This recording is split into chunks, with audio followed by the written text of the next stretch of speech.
நாமக்கல் குமாரபாளையம் அருகே உள்ள பச்சாப்பாளையம் என்னும் பகுதியில் சில வாகனங்கள் மீது கண்டெய்னர் லாரி மோதியதால் அந்த பகுதியில் பரபரப்பு ஏற்பட்டிருக்கிறது. குமாரபாளையத்தில் துப்பாக்கியுடன் மர்ம நபர்கள் வந்த கண்டெய்னர் லாரி தடுத்து நிறுத்தப்பட்டுள்ளது.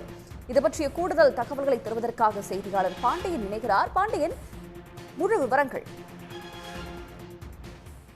நாமக்கல் மாவட்டம் குமாரபாளையம் அருகே உள்ள தேசிய நெடுஞ்சாலை பகுதியான பச்சாம்பாளையம் பகுதியில் இன்று காலை ஒரு கண்டெய்னர் லாரி வேகமாக சென்றுள்ளது.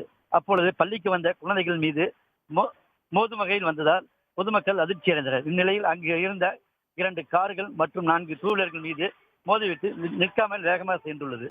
இதனால் அதிர்ச்சி அடைந்த பகுதி மக்கள் உடனடியாக குமாரபாளையம் மற்றும் வெப்படை போலீசாருக்கு தகவல் அளித்ததன் பேரில் போலீசார் அந்த வாகனத்தை பின்தொடர்ந்து சென்ற பொழுது வாகனத்தை நிறுத்தாமல் வாகன ஓட்டி வேகமாக சென்றுள்ளார்.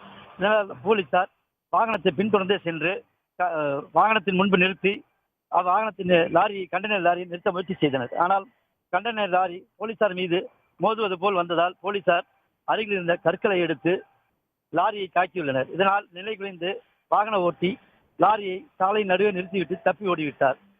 இதனையடுத்து போலீசார் அந்த வாகனத்தை சூழ்ந்து உள்ளே செல்ல முயற்சி செய்த போது அங்கு சில வடமாநில இளைஞர்கள் துப்பாக்கியுடன் இருந்ததை கண்டு அதிர்ச்சி அடைந்து உடனடியாக கண்டெய்னரை கதவை மூடிவிட்டு உடனடியாக மாவட்ட கண்காணிப்பாளருக்கு தகவல் அளித்ததன் பேரில் கண்காணிப்பாளர் அதிவிரைவு படையுடன் வந்து அந்த வாகனத்தை தற்பொழுது சூழ்ந்துள்ளனர்.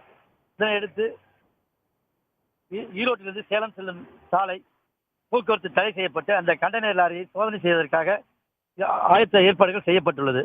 இந்த கண்டெய்னர் லாரி கேரள மாநிலம் திருச்சூரில் நடைபெற்ற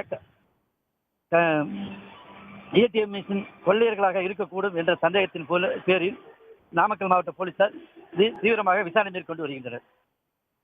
உடனுக்குடன் செய்திகளை தெரிந்து கொள்ள சன் நியூஸ் பெல் ஐகானை கிளிக் பண்ணுங்க.